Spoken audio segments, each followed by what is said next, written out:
본문 67번 잠언 3장을 교독하시겠습니다. 지혜를 얻은 자와 명철을 얻은 자는 복이 있나니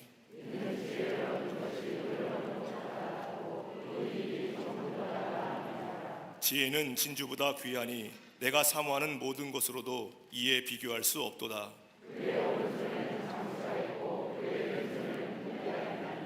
그 길은 즐거운 길이요 그의 지름길은 다 평강이니라.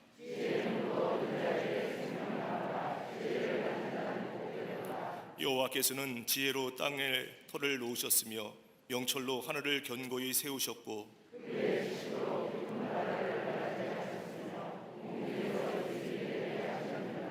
내 아들아 완전한 지혜와 근신을 지키고 이것들이 내 눈 앞에서 떠나지 말게 하라.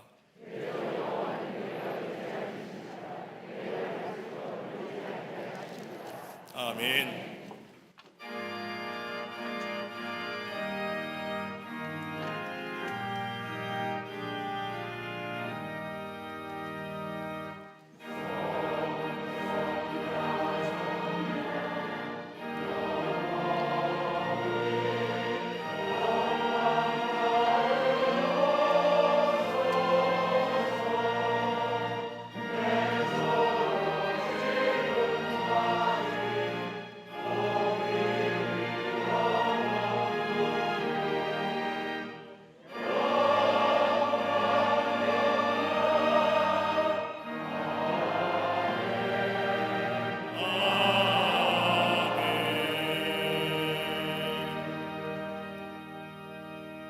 전능하사 천지를 만드신 하나님 아버지를 내가 믿사오며 그 외아들 우리 주 예수 그리스도를 믿사오니 이는 성령으로 잉태하사 동정녀 마리아에게 나시고 본디오 빌라도에게 고난을 받으사 십자가에 못 박혀 죽으시고 장사한 지 사흘 만에 죽은 자 가운데서 다시 살아나시며 하늘에 오르사 전능하신 하나님 우편에 앉아 계시다가 저리로서 산자와 죽은 자를 심판하러 오시리라.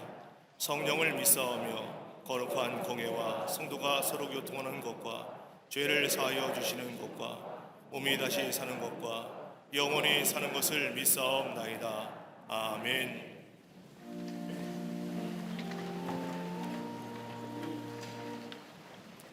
지난 한 주간도 주님의 날개 그늘 아래 보호해 주셨다가 거룩한 주일을 허락하시사 영과 진리로 예배드리게 하심에 감사를 드립니다.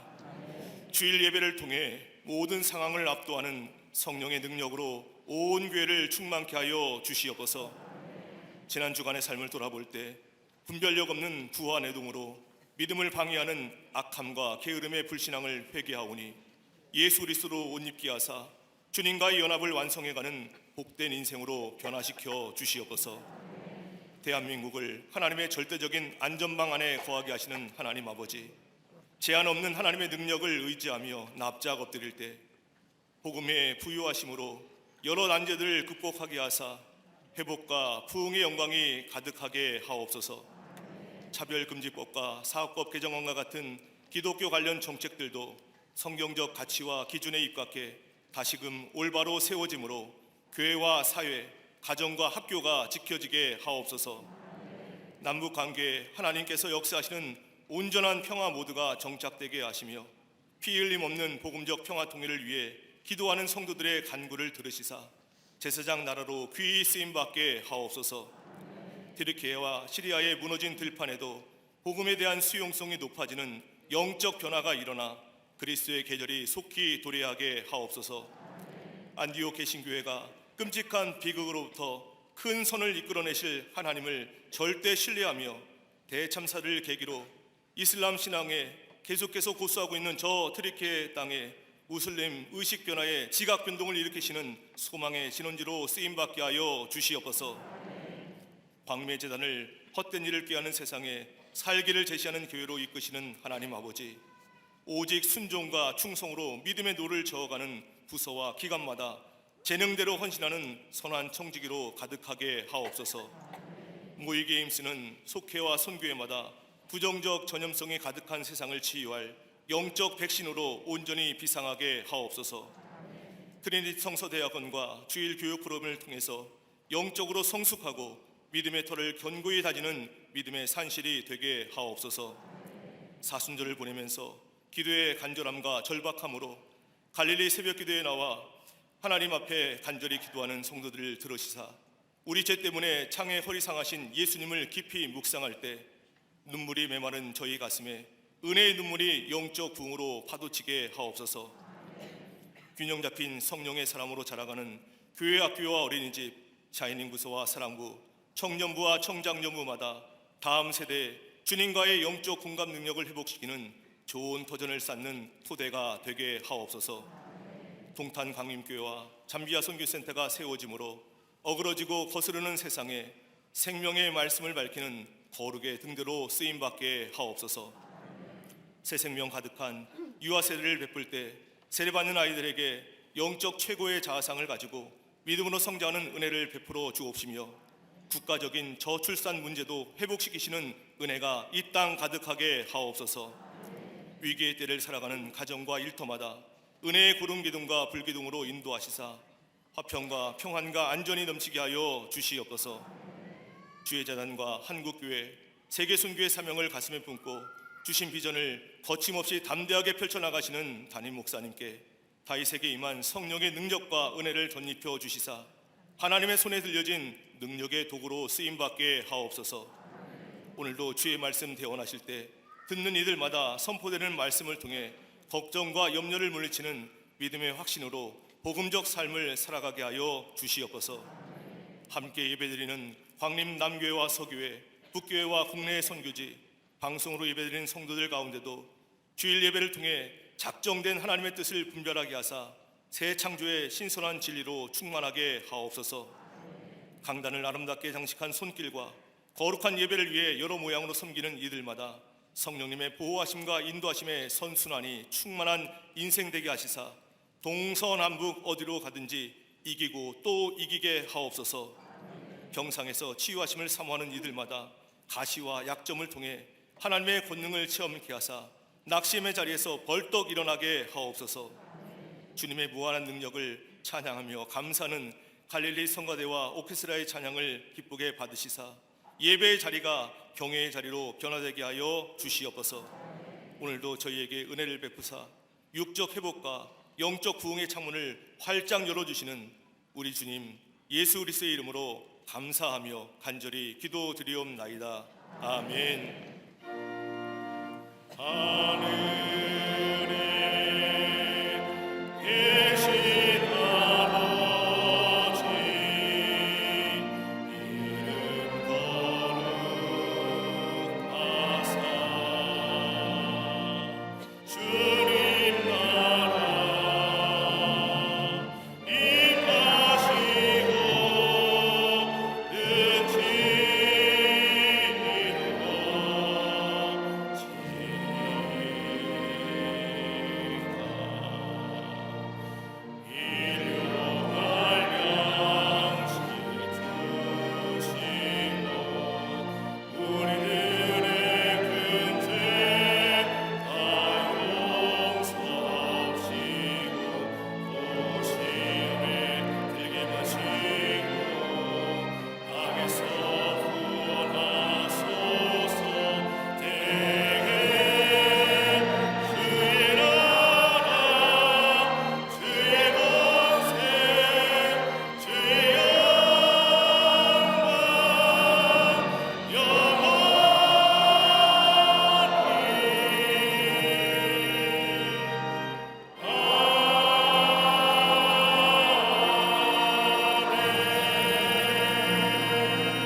그러나 무엇이든지 내게 유익하던 것을 내가 그리스도를 위하여 다 해로 여길 뿐더러 또한 모든 것을 해로 여김은 내 주 그리스도 예수를 아는 지식이 가장 고상하기 때문이라. 내가 그를 위하여 모든 것을 잃어버리고 배설물로 여김은 그리스도를 얻고 그 안에서 발견되려 함이니 내가 가진 의는 율법에서 난 것이 아니요 오직 그리스도를 믿음으로 말미암은 것이니 곧 믿음으로 하나님께로부터 난 의라.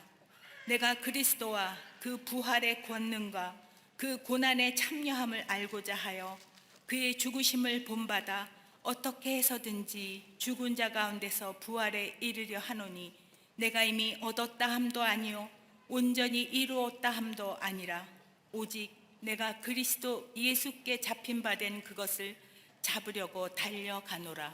아멘.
갈릴리 성가대와 오케스트라의 귀한 찬양에 감사합니다. 고맙습니다. 지금 우리가 살고 있는 시대, 과학과 기술로 인하여 무척이나 빠른 속도로 변하고 있음을 경험하게 됩니다. 그 가운데 우리 사회에서 가장 많이 듣는 단어가 있다고 한다면 지식 정보 사회라는 겁니다. 지식과 정보로 대매되는 사회가 지금 우리가 살고 있는 사회라는 겁니다. 근데 이 지식 정보도 가빠르게 변해가는 것을 보게 됩니다. 얼마 전만 해도 인공지능 시대, 생성형 인공지능 시대에 산다고 한다면 지금은 생성형 인공지능 시대가 아니라 만능 인공지대 속에 삽니다. 그것이 챗봇이라고 하는 데이터베이스의 출현입니다.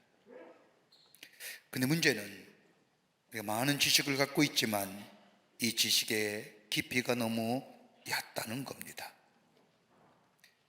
겉으로 드러나는 지식만 얕은 지식, 단편적인 지식을 가지고 삽니다. 깊게 생각하거나 사고하는 것은 적어 들어갑니다. 이렇게 우리가 지식의 사회에 사는데 우리가 이 얻어진 지식을 굳이 분류한다고 한다면 몇 가지로 우리가 분류할 수 있을 겁니다. 하나는 일상의 지식입니다. 배워서 습득되는 지식을 말합니다. 배우고 가지고 있는 지식이라는 것, 또 정보라는 것, 가만히 보면 이러한 지식들은 머리로 생각하는 것들입니다. 지금 시대는 너무 넘쳐납니다. 또 하나의 분류가 있다고 한다면 관찰적 지식입니다. 다 알 수는 없지만 그렇다고 해서 설명될 수 있는 것도 아닙니다. 그냥 있는 그대로 깊이 관찰하여 얻어지는 지식. 오늘 우리 어린아이들이 세례받았습니다. 어린아이들이 태어날 때 저렇게 이쁘고 정말로 작은 모습으로 제가 어떻게 성장할 수 있을까 생각되는데, 나이가 들면서 점점점 자라의 모습을 보면서 이건 인간의 지식으로 생각하거나 또 이야기할 수 없는 그냥 관찰적 지식으로 만나는 것들입니다. 또 하나의 지식이 있다고 한다면 체험적 지식입니다. 스스로 체험되고 경험되어 얻어지는 지식. 여러분, 이것처럼 강하게 만드는 것이 어디 있을까요? 그런데 이 체험적 지식이 특별히 신앙적 관점에서 신앙의 체험이 있고 없고의 이 체험적 관점에서 본 이 지식을 굳이 나누어 본다면 두 가지 형태입니다. 신앙의 밖에서의 체험적 지식. 신앙의 밖에서의 체험적 지식은 우리로 하여금 오만하게 만들고 고집스럽게 만들고 아집에 빠지기 쉽고 교만하게 만듭니다. 그러나 우리의 지식이, 체험된 지식이 신앙 안에 있을 때에 이것은 누구와도 비교할 수 없는 성숙함을 가져다 줄 뿐만 아니라 새로운 영적인 세계를 열어가는 열쇠가 됨을 보게 됩니다. 나와 함께 하시는 하나님, 내게 역사하시는 주님의 능력, 감각으로 얻어지는 지식이 아니라 하나님과의 깊은 인격적 관계 속에서 얻어지는 지식, 그로 인하여 예수님을 나의 주로 고백하고 예수 그리스도에 대한 말씀에 대한 새로운 복종과 순종이, 그리고 예수 그리스도의 부활과 죽으심으로 얻어지는, 거기에 체험하여 얻어지는 놀라운 은혜의 삶들, 여기에 능력이 있고 여기에 새로운 생명의 역사를 경험하게 됩니다. 여러분, 이 지식이 우리 가운데 있어지면 우리의 가치관이 달라집니다. 우리의 세계관이 달라집니다. 예수 그리스도 안에 거함으로 얻어지는 이 체험 지식은 내 관점과 내 가치관과 내 세계관을 바꿔주는데 나를 향한 하나님의 사랑을 경험하게 됩니다. 여기에 인생의 변화가 일어나게 됩니다. 예전에는 저 세상의 것들, 세상의 것에만 관심이 많았는데 이제는 세상에 멀어져 가는 것에 관심이 있는 것이 아니라 다가올 하나님의 나라에 대한 관심이 더 많습니다. 그러면서 예수님이 보시면 어떻게 보실까? 예수님이 생각하면 어떻게 생각하실까? 예수님이 말씀하시면 어떻게 말씀하셨을까? 예수님께서 하신다면 어떻게 하셨습니까? 라고 하며 예수 중심의 가치관과 세계관의 삶으로 변화되어 갑니다. 여기에 감사가 있고 여기에 감격이 있고 여기에 참된 자유를 누리며 살아갑니다. 이런 사람을, 우리 성경에서 굳이 한 사람을 듣는다고 한다면 바울이라는 사람을 꼽을 수 있을 겁니다. 그는 그리스도 중심의 가치의 변화를 가지고 살아간 사람입니다. 오늘 본문의 말씀을 가보면 자신은 옛날에 가지고 있었던 것, 습득되어진 것, 얻어진 것, 물려진 것, 이 지식들 다 버렸다는 겁니다. 옛사람의 가치관과 세계관을 버리고 새로운 가치관과 세계관으로 덧입혀졌다는 겁니다. 그러기에 오늘 3장 8절의 말씀을 보면 내가 그를 위하여 모든 것을 잃어버리고 배설물로 여김은 그리스도를 얻고 그 안에서 새롭게 발견되려 함이라고 말씀합니다. 예수를 위하여 다 버렸다는 겁니다. 뭘 버렸을까요? 그가 버린 게 뭘까요? 빌립보 3장 5절 이하의 말씀을 보면 바울이 버렸다는 것을 발견하게 됩니다. 하나는 뭐냐? 나는 구별된 사람이라는 선미의 사상을 버렸다는 겁니다. 여러분, 이스라엘 사람들은 구약의 전통대로 8일 만에 할례를 받습니다. 할례가 가지고 있는 의미는 나는 아브라함의 후손이여 더 나아가 하나님으로부터 선택받은 사람이란 선민 사상의 기초가 되는 것이 할례입니다. 나는 구별된 사람이라는 것을 버렸다는 겁니다. 넌 너와 달라라고 하는 거예요. 또 하나 하나님의 축복을 받는 야곱의 자손이라는 것을 버렸다는 겁니다. 이 말의 의미는 이스라엘 족속이라는 것이 지니고 있는 함축적인 의미는 하나님의 축복을 받은 야곱의 자손이라는 혈통적 우월감을 얘기하는 겁니다. 이거 버렸다는 겁니다. 또 하나 있다고 한다면 하나님 왕족의 혈통을 버렸다는 겁니다. 베냐민 지파라고 하는 의미는 사랑받는 자라는 의미가 그 속에 담겨져 있습니다. 여러분, 베냐민의 야곱의 12아들 중 가장 사랑했던 막내요, 야곱이 그렇게 사랑했던 아내 라헬로부터 얻은 아들입니다. 이 베냐민 집에서 이스라엘 초대왕 사울이 나왔습니다. 베냐민 집안은 훗날 유대인의 메시아의 혈통이 되는 유다 지파가 됩니다. 여러분, 이것 버렸다는 겁니다. 더 나아가 문화적인 것을 버렸다는 겁니다. 문화적인 사람이라는 것을 버렸다는 겁니다. 바울은 자신을 소개할 때 히브리인 중에 히브리라고 소개합니다. 히브리 종교에 능통할 뿐만 아니라 그 문화와 그 풍속에 익숙한 사람이라는 겁니다. 여러분, 언어에 능통하면, 언어를 알면 그 나라의 문화를 아는 것처럼 히브리에 능통했다고 한다면 히브리의 문화적 사람이라는 겁니다. 또 하나 성별된 유대인이라는 것을 버렸다는 겁니다. 바울은 자신을 소개할 때 바리새인 중에 바리새인이라고 말합니다. 바리새인은 엄격한 규칙에 따라 사는 사람이라는 것을 뜻합니다. 여러분, 예수님 당시에 엄격한 규칙을 따라 사는 사람 바리새인이 별로 6천 명이나 있었습니다. 그 가운데 하나라는.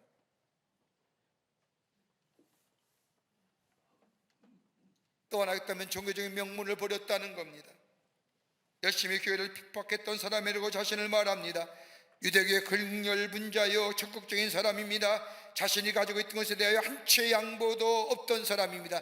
자신이 믿던 율법, 이거 신봉하고 이거 지키기 위해서 저 다메스커스라는 담에 속에 예수 믿는 사람이 있다고 하여 그를 잡으러 갔던 만큼 자신이 믿던 것에 대하여, 자신이 신봉했던 것에 대하여 지키렸던 사람. 더 나아가 유대인의 자부심을 버렸다는 겁니다. 자신을 가리켜 율법에 의로서는 흠이 없는 자라고 말합니다. 여러분, 이것만큼 오만한 자의 말이 어디 있을까요? 이스라엘의 모든 전승과 교회를 다 지켜 유대 사람으로 자부심이 강한 사람이었다는 겁니다. 이걸 자랑으로 여겼던 이 바울이 예수를 만난 후에 이거 다 버렸다는 겁니다. 자랑할 만한 것, 신뢰할 만한 것 다 버리고 그의 세계관과 가치관이 다시 한번 그리스도 중심의 세계관과 가치관으로 덧입혀졌다는 겁니다. 그게 바로 3장 8절의 말씀입니다. 모든 것을 해로 여김은 내 주 예수 그리스도라는 지식이 가장 고상함을 인함이라. 내가 그를 위하여 모든 것을 잃어버리고 배설물로 여김은 예수 그리스도를 얻었다라고 얘기하는 겁니다. 여러분, 가장 고상한 지식이라고 해요. 고상하다는 뜻이 뭐예요? 탁월함입니다.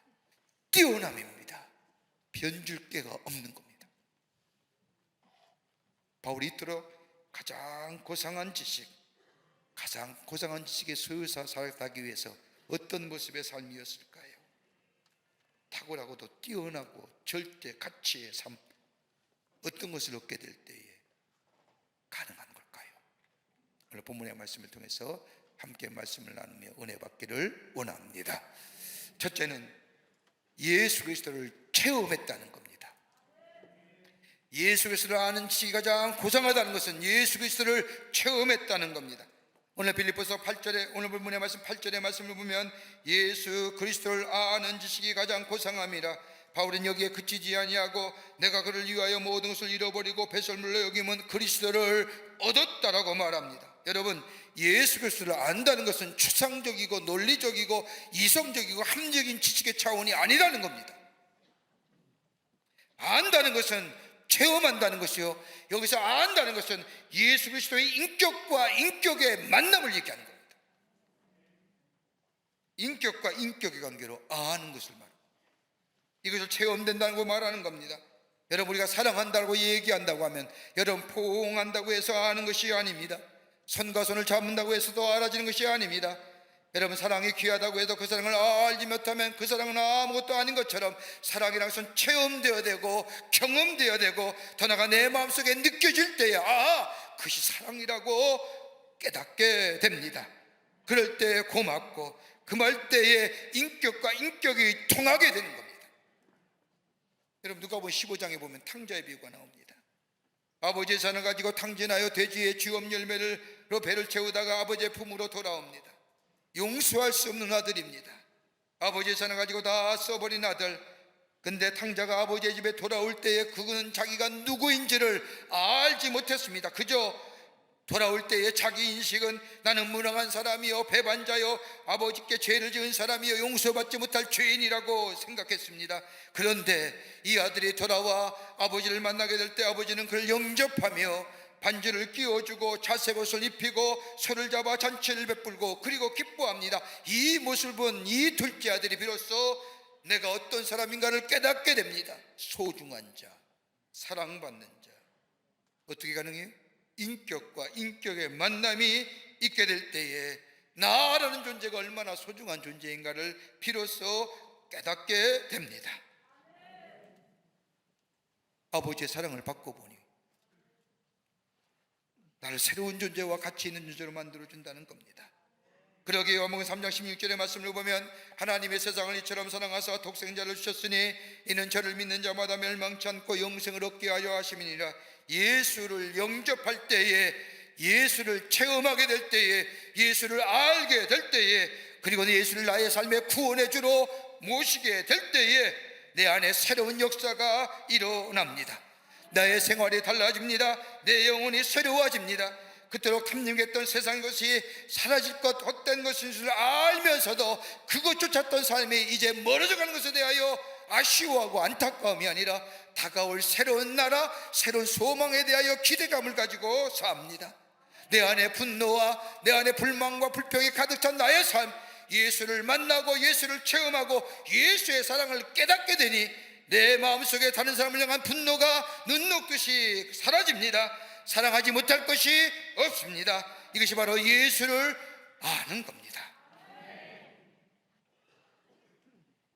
브라더라고 하는 아주 불량한 사람이 있었습니다. 이 사람은 칼로 죽이고 이 사람은 두 사람을 칼로 죽이고 이를 목격한 사람의 체포를 받아 고발받아 체포되어 재판장에서 사형을 선고받습니다. 그는 감옥에 있는 동안 목사님의 전도로 예수를 믿게 됩니다. 옥중에서 지난 날의 가오를 돌이키며 자신의 죄를 모두 회개합니다. 나는 죽어 마땅한 사람입니다. 내 죄가 너무 크기에 죽기에 마땅합니다라고 스스로 결론을 내립니다. 사형 선고를 받아서가 아니라 하나님 앞에서 회개하는 가운데 나는 죽어 마땅한 사람이라는 것을 인정하게 됩니다. 사형 날짜만 기다리고 있습니다. 그런데 마음속에 지워버리지 못한 증오의 감정이 한가닥 남아 있습니다. 아무 관계없이 자기를 고발한 그 사람 용서할 수가 없었습니다. 그 사람만이었더라면 내 신세가 이렇게 되지는 않았을 터인데 기도하고 회개하면서 그래도 자꾸 이 생각이 스물스물 올라옵니다. 사형 집행 바로 전날 자신을 전도한 목사님이 이 브라디를 찾아왔습니다. 목사님은 그에게 말합니다. 형제요, 나는 지금 어떤 사람을 몹시 미워하고 있었습니다. 아무리 용서하려고 해도 용서할 수가 없습니다. 아무리 기도해도 그 사람을 용서할 수가 없습니다 라고 이야기하자 이 브라디가 얘기하기를 목사님께 무슨 말씀입니까?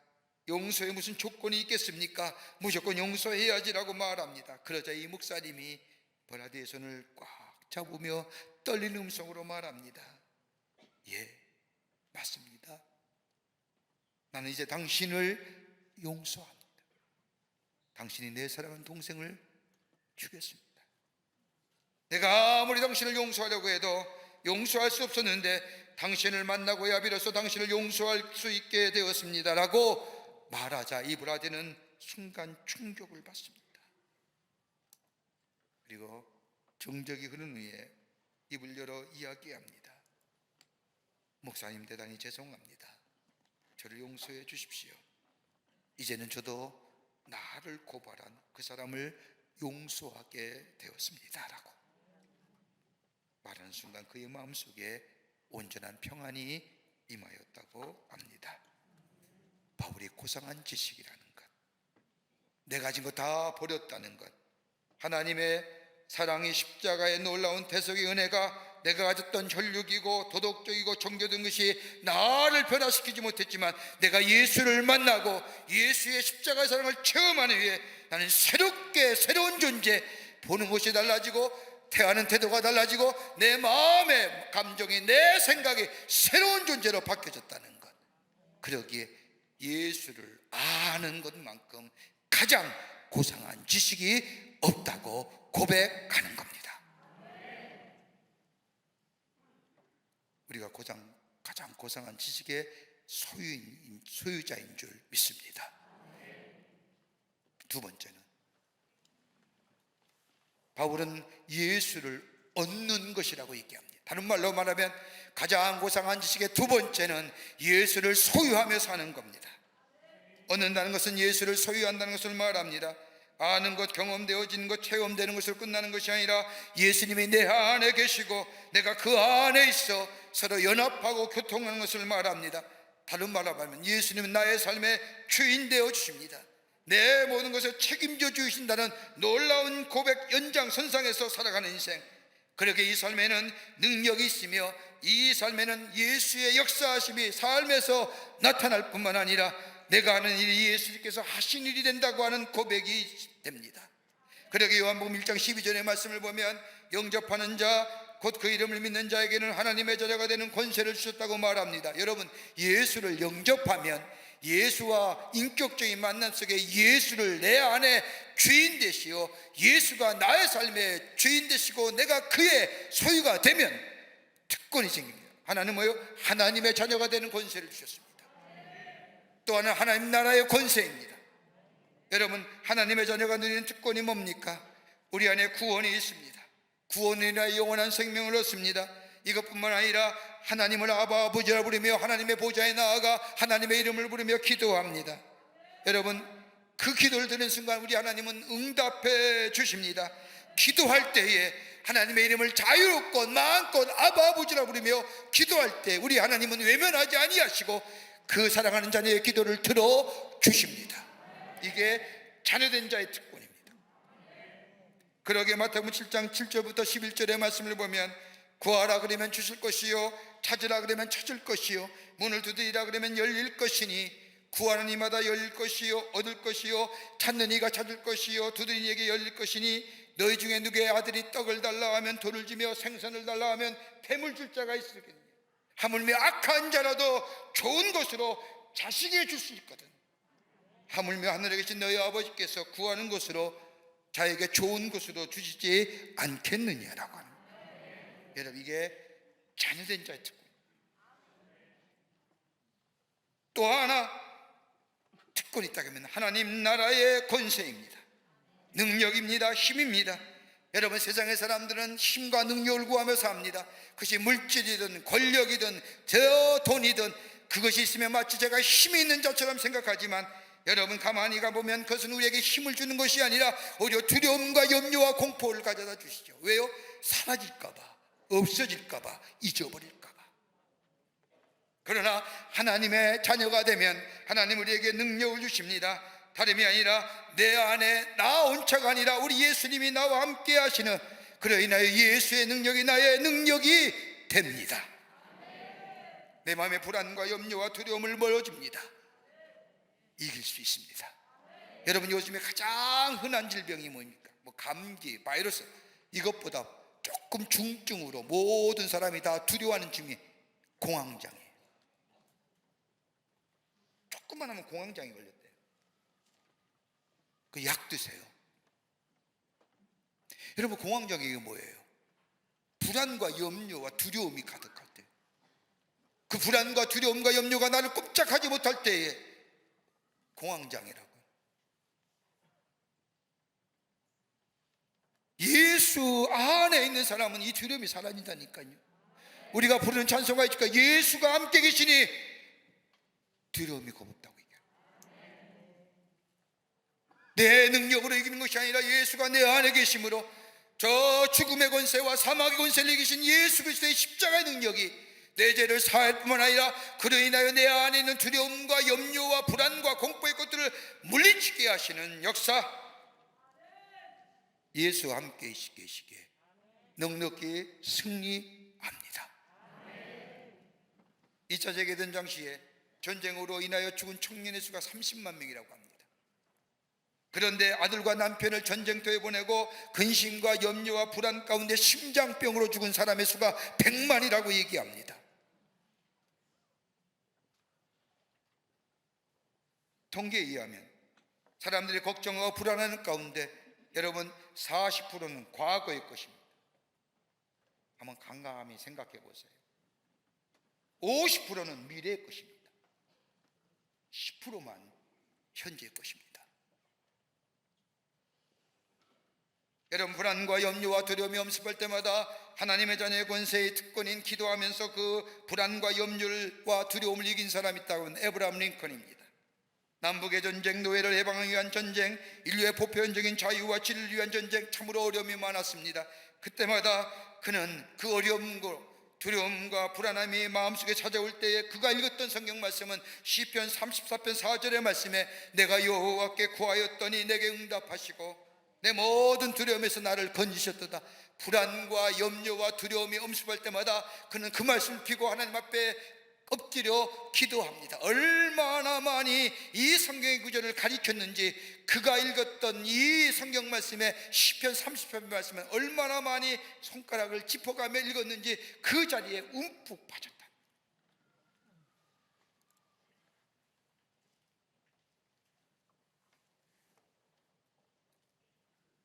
예수를 소유하는 사람, 예수가 내 안에 계시고 내가 예수 안에 거하는 인생, 여기는 내 안에 두려움과 염려와 불안이 없습니다.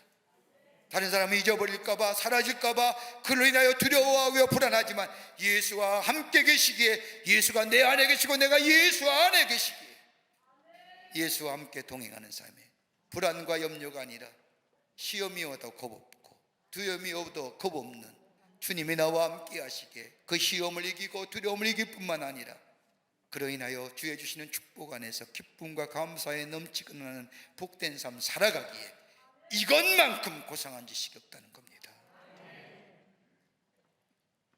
세상의 것이 만족 줍니까? 물어보시자고요.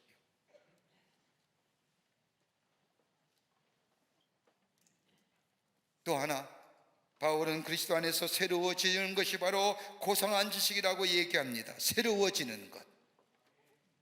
여러분, 그리스도가 발견됐다고 말한 바울의 고백이 무엇일까요? 빌립보 3장 9절의 말씀을 보면 그 안에서 발견되려 함이니 내가 가진 의는 율법에서 난 것이 아니요 오직 그리스도를 믿음으로 말미암은 것이니 곧 믿음으로 하나님께 난 의라. 여러분, 이 말씀을 좀 더 깊게 이해하려고 하면 4장 4절의 말씀으로 거슬러 올라가야 됩니다. 4장 말씀에 4절 말씀이면 자신이 살아온 인생의 여정을 설명하지 않습니까? 8일 만에 할례를 받고 이스라엘 족속이요 베냐민 지파요 히브리인 중에 히브리요, 여러분 이렇게 말하면 이만한 혈통 없는 거예요. 더 나아가 율법을 신봉하던 자입니다. 당시에 최고의 지성이라고 하는 가말리엘 문화에서 공부했던 사람입니다. 수사학을 배웠던 사람입니다. 이런 배움이 나타났던 것이 어디냐? 바울이 저 로마의 아테네 아레고가에서 저 아리스토텔레스와 저 사람들 철학자들과 함께 하나님에 관한 이야기를 할 때에 그가 가졌던 이 배움, 이 수사학 가지고 하나님에 대하여 이야기하지 않습니까? 더 나아가는 율법만이 자신을 의롭게 할 것이라고 생각했습니다. 그러기에 그 율법을 지키기 위해서 예수를 믿는 사람들, 예수를 따르는 무리들이 저 다메스커스에 있다는 얘기 듣고 잡아 죽이려고 내려가다가 부활하신 주님을 만납니다. 그리고 주님을 영접합니다. 십자가에 자기를 위하여 피 흘리신 예수님, 그리고 부활하신 죄심을 받아들이는 순간 자신을 그렇게 추구했던 율법을 통한 의로움이 아니구나, 내가 의롭다는 것은 오직 예수 그리스도께서 하나님과의 주시는 것이라고 생각했다.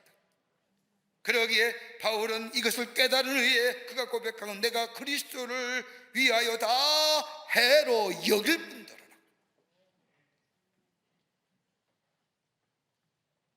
내가 의롭게 되는 것은 그 어떤 것이 아니라 예수 그리스도를 믿음으로, 나의 죄를 위하여 십자가에 달려 돌아가신 예수 그리스도를 믿음으로 인하여 내가 의롭게 되는 것을 깨달아요. 여러분 가만 보세요.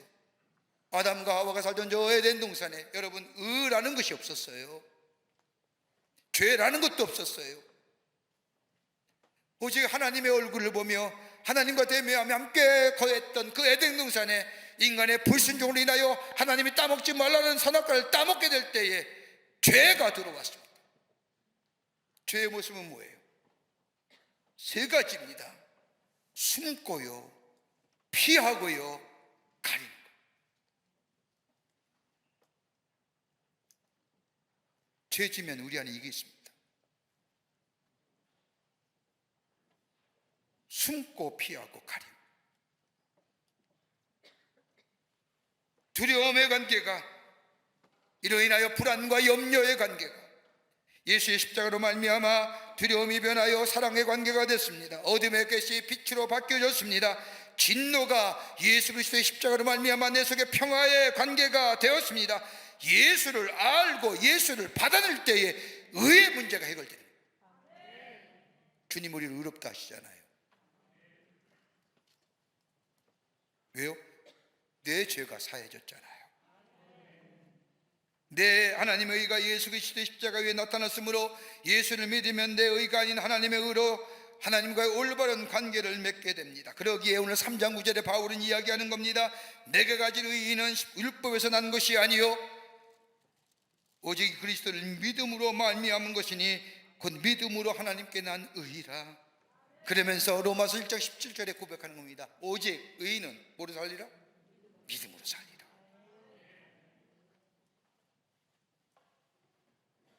내가 어렵게 된 것은 내 지식이, 내 경험이, 내 마음속에 가지고 있는 신조가, 내가 전생으로 가졌던, 내가 누렸던, 내가 물려받았던 그 어떤 것이 나를 어렵게 하는 것이 아니라 예수 그리스도를 믿고 예수 그리스도를 소유하며 예수 그리스도를 알고 체험되어질 때에 우리는 의로운 자, 여기서 의로운 것은 예수 그리스도의 의로 옮긴다는 겁니다. 그리고 내 이름으로 가는 것이 아니라 예수의 이름으로 가는 것이요, 나는 그리스도인입니다, 나는 예수의 소유물입니다 라고 증거하는 삶, 이것이 바로 가장 고상한 지식의 삶의 모습이라는 겁니다. 믿으십니까? 믿으셔야 돼요. 나는 예수를 만납니다. 예수를 체험합니다. 예수님은 나의 구원의 주가 되시고 나는 그분의 소유가 됩니다. 예수를 소유한 사람입니다. 예수 그리스도를 나의 삶 속에 나타나는, 드러나는 삶, 이게 바로 고상한 지식의 사람입니다. 이 믿음이 여러분 가운데 있어 나의 삶을 통하여 예수가 증거되고 예수가 전해지는 하나님의 사람으로 하늘의 축복을 누리며 사는 복된 삶 되시기를 주의 이름으로 축원합니다. 하나님 감사합니다. 사랑하시고 지키시고 인도해 주시는 애 감사합니다. 은혜로 인하여 예수 그리스도의 고상한 지식의 소유자 되었습니다. 고상한 사람으로, 탁월한 사람으로, 우리의 삶이 새롭게 변화된 삶으로 이 상에서 예수를 그리스도를 증거하며 그로 인하여 하나님이 주신 축복을 누리며 사는 복된 인생들 되게 하여 주시옵소서. 감사하오며 예수님의 이름으로 기도하옵나이다. 아멘.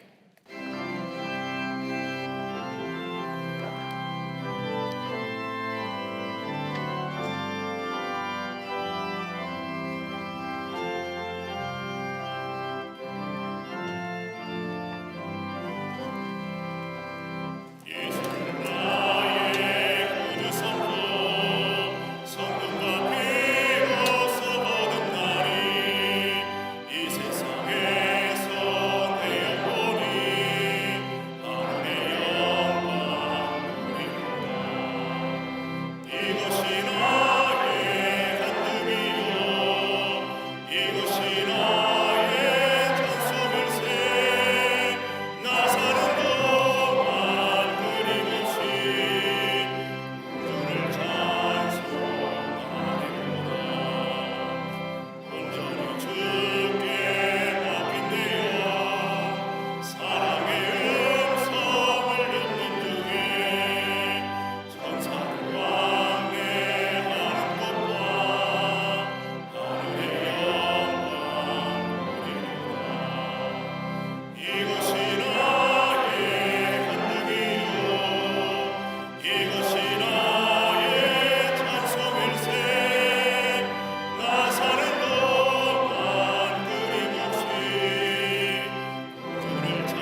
이것이 나의 간증이요 이것이 나의 찬송일세 나 사는 동안 끊임없이 구주를 찬송하리로다.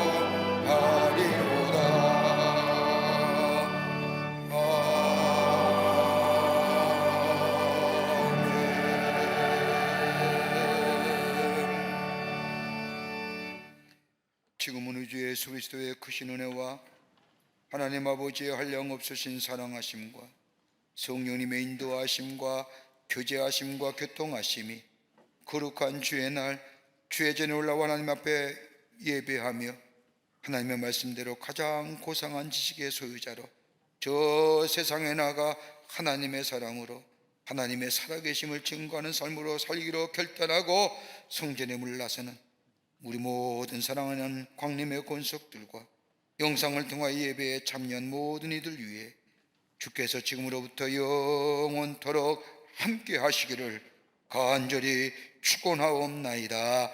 아멘. 조세